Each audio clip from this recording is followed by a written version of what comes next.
those criteria will come in. And then somebody that has Islam, especially for a sister, what else do you want? That's why I come in the olden days. There's a kind of practice that brings about Islam. In those early days, there's nothing like you courting for long or whatever. The first thing they do is familiarizing the families together. Exactly. Yes, you don't need, okay, I want to know you, what do you do or whatever. Because some of them meet the night of the nikah. That's when the man got to know who the wife is. So it's all about you being having piety, as I said before, self-discipline and God consciousness. That's being conscious of Allah. Now, I guess this will make me ask that we are talking about 2, 3, 4, 5 years and so on being too long. But then, when could be the ideal? Of course, can I just meet a lady today, propose to her, and get married to her tomorrow? So how soon? How is that soon? What is that definition of the soon we're talking about here? The definition of that soon, it can be one day. It can go more than that. But the bottom line, the basis is the taqwa, the fear of Allah, self-discipline. That because if okay, I want to get to know this sister, and there are a lot of things that a lot of temptation. If that self-discipline and the fear of Allah is not there, one will be tempted to do what Allah has prohibited. I guess in addition to what Brother Yakub said, it just all boils down to the fact that once all those things have been put in place, those necessary machineries and mercenaries, that's machinations rather that will aid the coming together of the couples, then of course that is when the person is now then expected to actually take that particular step, propose to the sister, and so once that is done and every other thing is ready, then of course there's nothing for another point to wait for. Another point to look at is that oftentimes people would have the mind of getting married as soon as possible, but because we are human and then we don't have control over our lives.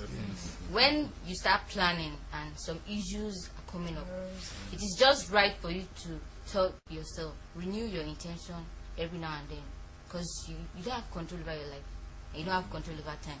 Some will plan to do nikah 3 months after they met, 6 months after, as in they would have planned to get married as soon as possible, but probably when they got to the wife's family or the to-be bride, when they got to the house, they started giving them some options, they started doing, exaggerating some of the things you were not expecting. It can take some time for them to come together.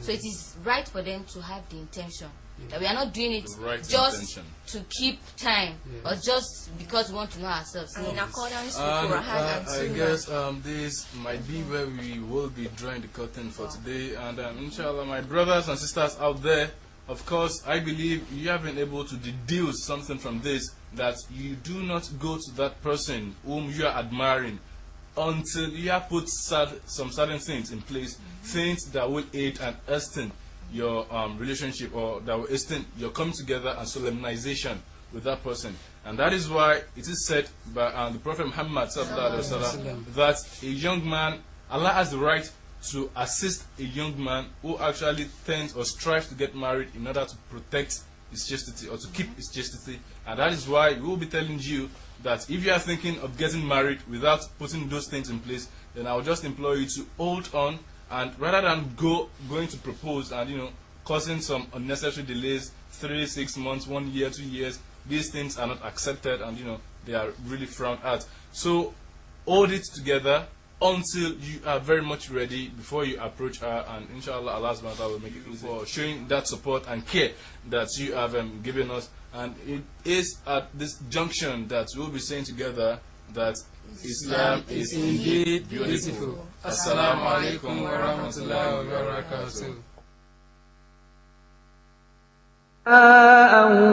وكان سعيكم مشكورا إنا نحن نزلنا عليك القرآن تنزيلا فاصبر لحكم ربك ولا تطع منهم آثما أو كفورا واذكر اسم ربك بكرة وأصيلا ومن الليل فاسجد له وسبحه ليلا طويلا